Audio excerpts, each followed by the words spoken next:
Good evening, I'm Kurt Gutgsell. Former Heritage Hills standout Kenton Cruz was right in the middle of his University of Evansville baseball season when COVID-19 shut down the Purple Aces and the rest of college baseball.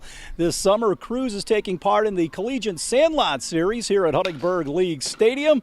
Cruz talked about the way the season ended for he and the Purple Aces. For me especially, it was weird because I hurt myself the first game of the year, and I'd been working to get back, and so finally I get back, and the team kind of rallied. We beat IU at home, our first game on the new turf, new field, and so high spirits, everybody's really happy and stuff.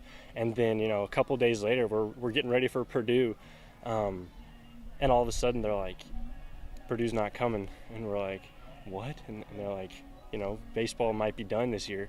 And it's something that doesn't really hit you right away.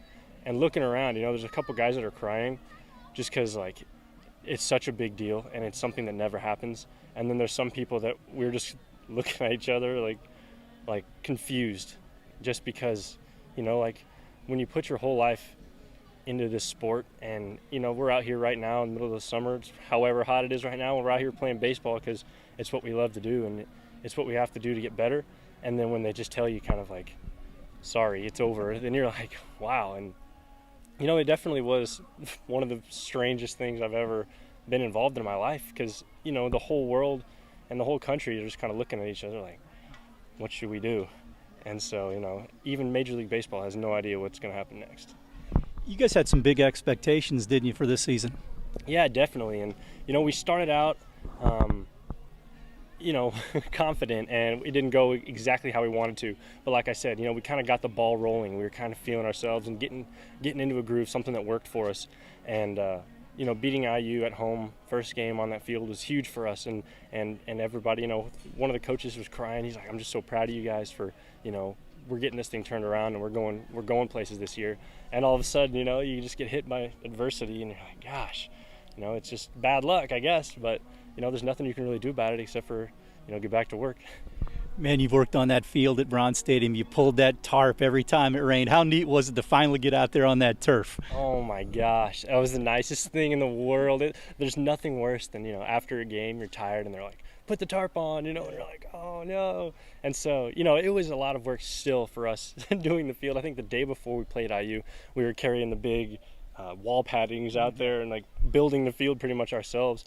And so, just a huge accomplishment for our school and for our team and our program and our future, because, so many recruits and will be coming and looking at that field and seeing how nice it is, and, and they're not going to know all the work and everything behind it, but they're going to really appreciate the surface in the field once they get there. So it's really going to help us out. Look back on your career at U of E so far. You've battled some injuries, but just your overall recollection of playing for the Aces so far. It's awesome. And it's a small school, not a lot of people, so everybody knows each other. And so, game day comes along, everybody's like, good luck tonight, good luck at your game. And all the teachers and the professors, they're all into it.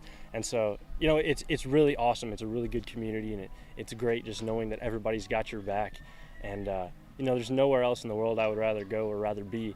And, I wouldn't have met people like Craig Shepard and some of my best friends. Evansville is just an awesome place, and I love being there. You played a lot of summer ball on your breaks from U of E. Obviously this year it wasn't going to happen. You guys are getting together for this Collegiate Sandlot Series. What's this all about, and what are you working on to take back to U of E in the fall? Yeah, summer ball is really important for baseball players, just because you can perfect your craft and work on it whenever it doesn't really matter that much. And so this is awesome. This is huge. And without this, I would have been sitting at home wondering what the heck to do, because when the facilities are closed at Evansville, I can't do anything. And so while coming here, with the injuries that you said, I'm trying to turn into a two-way player, pitching and hitting, like I did in high school. And so this has really helped me a lot. I've actually been able to throw to live batters, and Coach Mattingly let me borrow some bands, so I'm doing some band work, and I'm just learning a lot about pitching, and at the same time I'm getting some at-bats, and I'm just getting out here, getting loose, testing out my hamstring a little bit at a time, a little more every day. So this is really great, and we really want to thank Coach Mattingly for putting this together. Stay tuned, we'll have more WJTS 18 news right after this.